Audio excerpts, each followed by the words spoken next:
Welcome once again to Lehto's Law. Here's Steve Lehto. A lot of people started working from home a couple years ago, and one of the common things that people discussed was how will they know how hard you're working when you're at home? And so I had a story sent to me by a whole bunch of people, widely reported. This version's from NPR. A woman is ordered to repay $2,000 after her employer used software to track her time. So she was working from home, and her employer could see how much work she was doing, supposedly, based on a program on her computer. And they said, well, you weren't working like you're supposed to. You owe us money. But you have to understand one thing to point out here is that she actually started the argument that resulted in this. So there's a lot to unpack here. Juliana Kim wrote this. When Canadian accountant was fired for being unproductive at her job, she found herself up against not only her former employer, but its time tracking software. So a civil tribunal, which is part of Canada's judicial system, has ruled that she owes her former company $2,756 after the software installed on her laptop revealed that she misrepresented over 50 hours of work. And so they paid her for the work, and they said, well, if you didn't do it, we want the money back. Now, she worked remotely for a CPA firm, and that's an accounting firm based in British Columbia. The dispute began last year when she said that she was fired without just cause. So they let her go, and then she said, hey, you guys let me go without just cause. And so that began the process where the two began squabbling. Her employer argued that she was rightfully let go because she engaged in time theft. They said that we let you go because you were billing hours for which you were not working, in essence. The CPA firm said it gathered evidence using a program, which is a time tracking software that records what files are accessed and for how long. Records showed a discrepancy of 50 hours between what she reported as time worked and what the program logged as work activity. So there becomes this debate on this. She argued that she found the program difficult to use and she could not get the software to differentiate between work and time spent on her work laptop for personal use, which both parties agree she was allowed to do. So if she was off hours, she was allowed to use the laptop for personal use. And she's saying it was confusing somehow, but they're saying, no, not at all. The program did exactly what it was supposed to do, and it tracked what you were doing and when you were doing it.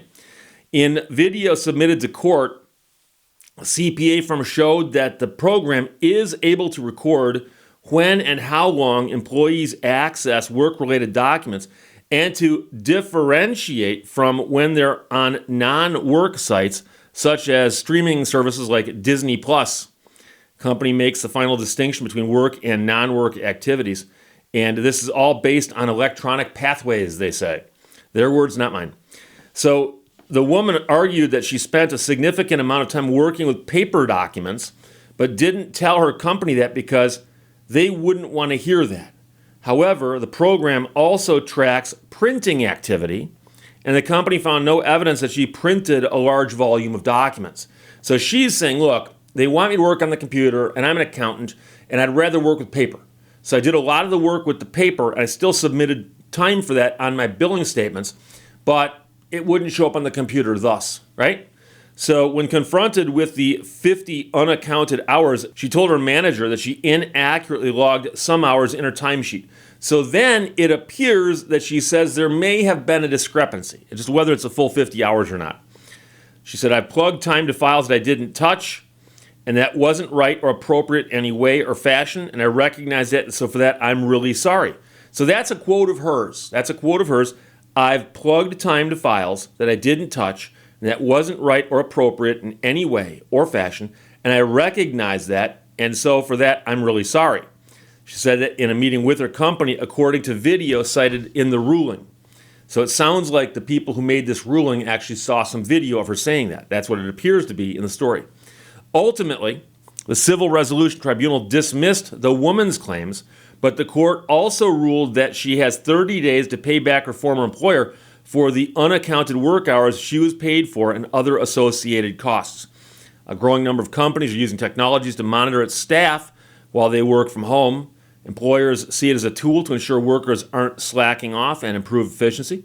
Workers and privacy advocates, however, say this kind of tracking is intrusive and worry It will normalize workplace surveillance even when people return to the office.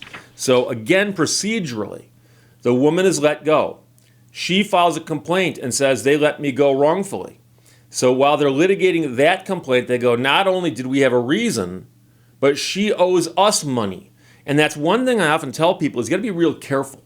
Because in many litigation settings, if you file a claim against somebody else, not only can they, but they're often required to raise any claims they have against you, or they waive them. So someone that you sue might say, well, we're going to lose this claim otherwise, let's file it now. And since you paid the filing fee, a lot of times the counterclaims are free, as they say.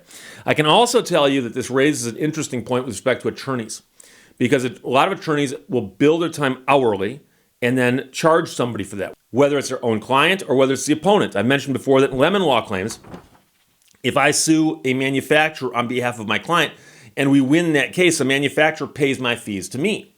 And I've seen situations before where people have sued large corporations and they're entitled to their statutory fees, and they submit a bill to the court and say, here's what we're entitled to.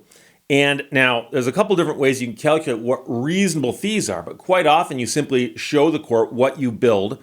The court looks at it, goes through it, and if it's reasonable, they say pay it. If it's not reasonable, they might pick it apart. And I've known people in the industry who, just for laughs, have sent me copies of billing statements of opposing counsel and said, hey, Steve, check this out. And they send me over a PDF file that would be about that thick if I printed it out. And they go, that's my opponent's billing statement. And I say, okay, put a lot of work in the file, didn't they? And they go, oh, no. Go to page 17. And there'll be a bunch of billable items that if you add them up, come out to be like 36 hours. And they're all dated the same day with one person. And he goes, now, either that person's really efficient or their days are longer than ours at 24 hours. And you got to be careful about stuff like that, because there was actually a case a while back. I did not do a video on it because I thought it was too esoteric. But there was a case a while back where in federal court, an attorney submitted one of those, shall we say, fanciful billing statements. And a judge looked at it and said, dude, this statement is so bad. It is so wrong. It is so overinflated. Not only am I going to cut it down, I'm going to cut it to zero. Teach you a lesson. You get nothing. You get nothing. And that was actually an appropriate thing to do, because you have to be careful about that, obviously. And I know some people in various fields who will occasionally go, oh, I won this case, quick, I got to go back and put together a billing statement, because they weren't doing that all along. They're trying to reconstruct what they did, and sometimes they get a little carried away. The other aspect of this, of course, is the surveillance. And they mentioned the fact that if you're working with a program that your boss can watch and see what you're doing, that's one thing. There was also a whole problem during COVID where they decided to let people take tests from home, tests like the bar exam or tests for school. And so you're sitting at a computer and you're taking a test that's on the computer.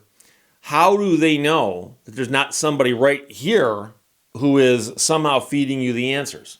And so I saw all kinds of articles about this, about all kinds of things they tried to do to make sure they got this right or didn't get this right. But it doesn't matter how you do it. There's always going to be ways to cheat. And I still believe, and I know people are going to hate me for saying this, but when I took the bar exam back in 1991, I went and sat in a gymnasium at the Breslin Center, Michigan State University in East Lansing, Michigan. And there's just a big gymnasium, the floor where they play basketball. Long tables, just tables and chairs, okay?